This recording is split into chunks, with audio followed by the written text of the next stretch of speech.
আব্দুল করিম ভাই কই যাও? বলে কুরবানির উদ্দেশ্যে হাটের দিকে যাইতেছি, একটা গরু ক্রয় করব, এই গরুটা কুরবানি দেব। এক বন্ধু বলতেছে, বন্ধু ইনশাল্লাহ বলো। কি বলো? ইনশাল্লাহ বলো। বলে কে ইনশাল্লাহ বলতে হবে? ভাই আল্লাহ তাআলা তৌফিক না দিলে এটা সম্ভব না।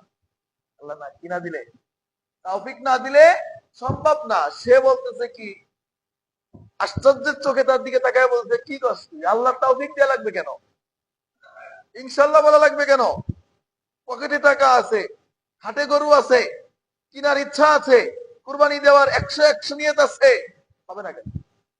সবকিছু তো আছে। কুরবানি দিতে যেটা যেটা প্রয়োজন আমার কাছে সব আছে, তাহলে হবে না কেন? আর ইনশাল্লাহ কেন বলা লাগবে? সে সরল সোজা মানুষ। মূর্খের সাথে করিও না তর্ক। কথা কয় না, মূর্খের সাথে করিও না। সবকিছুর ব্যবস্থা থাকলেও মালিকের কাছে কবুল না হইলে ওটা করা কখনোই মানুষের পক্ষে সম্ভব। আল্লাহ। সামনে আরেকজনের সাথে দেখা, বন্ধু কই যাও? হাটে গরু কিনতে যাই। কি করবা? কুরবানি দিব। ইনশাল্লাহ বলো। আল্লাহ না চাইলে কিন্তু হইব না। বলে দূর মেয়েরা, কি পাইছো? আমার কি পাগল পাইছো নি? ইনশাল্লাহ কেন বলতে হবে? আমার কাছে টাকা আছে, কিনার ইচ্ছা আছে, হাটে গরু আছে, কুরবানি দেওয়ার 100% নিয়ত আছে, আবার ইনশাল্লাহ কেন বলা লাগবে? ইনশাল্লাহ সবকিছুর ব্যবস্থাই তো আছে, ইনশাল্লাহ কেন দরকার? আজকে তোমার আলোচনায় বলছি না, বনি ইসরায়েল কি বলছিল? ইনশাআল্লাহ, আল্লাহ চাহে তো আমরা এই গরু পেয়ে যাবো, ঠিকই না?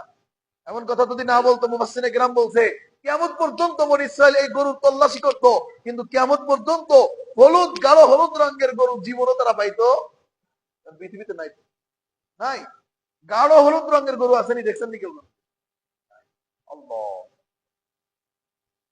এই ব্যক্তি গেছে, হাটে গেছে, হাটে যাওয়ার পরে গরু পছন্দ হয়, পছন্দ হয় না, একটু হয়তো হয় না, এভাবে 2-3টা গরু দেখছে, একটা গরু পছন্দ হয়েছে।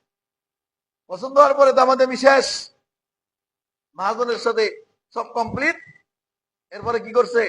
মহাজনের গরুটা নিছে, এর ভিতরে পকেটে হাত দিয়ে টাকা দিবে, পকেটে হাত দিয়েছে, হাত দিয়ে দেয় টাকা নেই। টাকা গেছে চলে যাচ্ছে কারাতে, টাকা গেছে কারাতে।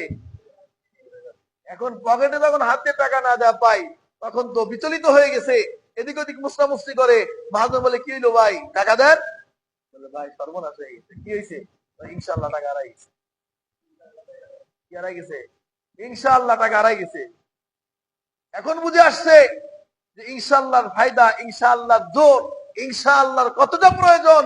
এখন সে টাকা দান হারাই গেছে, মহাজন কয়, ভাই ইনশাআল্লাহ টাকা হারাই গেছে, টাকা তো পাচ্ছি না, আমার আর গরু কিনা হইব না। মনটা খারাপ করে পিছন থেকে বাড়ি ফিরতেছে, ওই সেম বন্ধুর সঙ্গে দেখা। কিরে বন্ধু, গরু কই? ইনশাআল্লাহ গরু কিনা হয় নাই। তার মানে ইনশাআল্লাহ টাকা হারাই গেছে।